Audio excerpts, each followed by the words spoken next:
Assalamualaikum warahmatullahi wabarakatuh. Nama saya Serel Hairil dari kelas 10 IPA 2, murid SMA Yapemri. Saya akan menyelesaikan tugas dari Bapak Ruli Onzo, yaitu menjelaskan tentang tokoh proklamasi. Saya akan menjelaskan salah satu dari tokoh proklamasi yang bernama Insinyur Soekarno. Insinyur Soekarno dikenal sebagai Presiden pertama Republik Indonesia dan juga dikenal sebagai pahlawan proklamasi.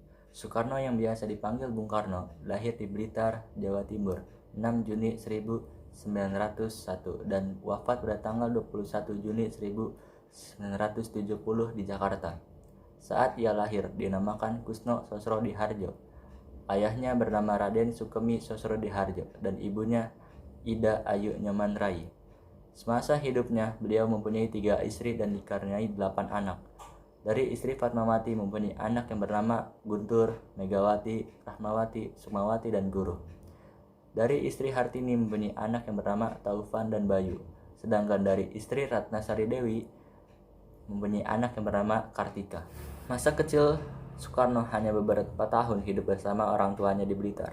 Semasa SD hingga tamat, beliau tinggal di Surabaya, di rumah Haji Umar Said Tokro Aminoto, politisi kawakan pendiri Syarikat Islam. Kemudian melanjutkan sekolah di HBS, Huger Bergels School. Saat belajar di HBS itu, Soekarno telah menggembleng jiwa nasionalismenya. Selepas lulus HBS tahun 1920, pindah ke Bandung dan melanjut ke THS, Teknisi Hugh School atau Sekolah Teknik Tinggi yang sekarang menjadi IT. Ia berhasil meraih gelar insinyur pada 25 Mei 1926.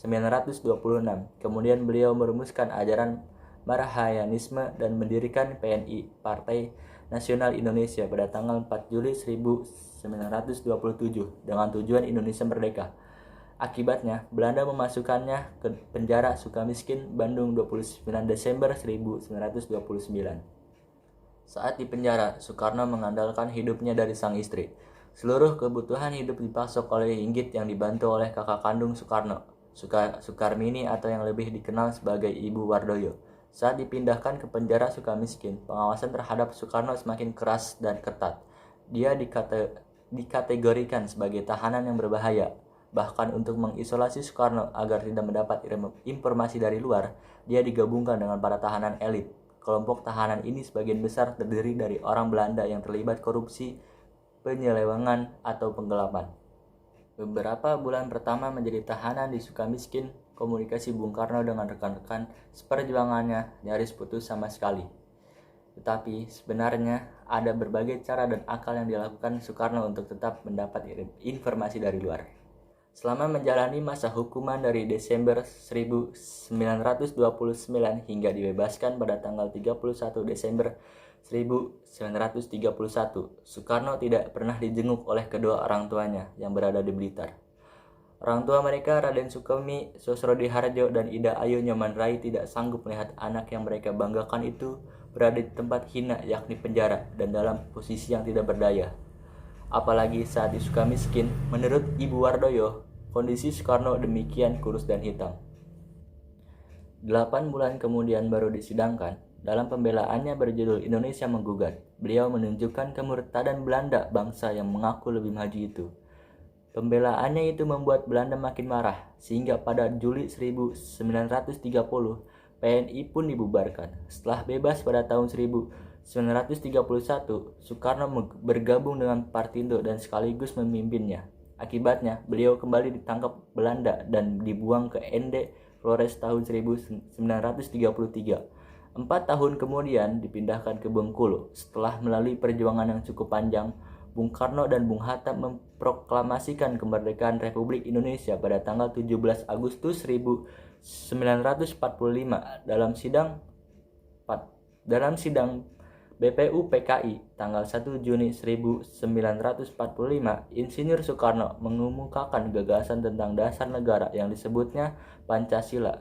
Tanggal 17 Agustus 1945, Insinyur Soekarno dan Dr. Andes Muhammad Hatta memproklamasikan kemerdekaan Indonesia. Dalam sidang BPKI 18 Agustus 1945,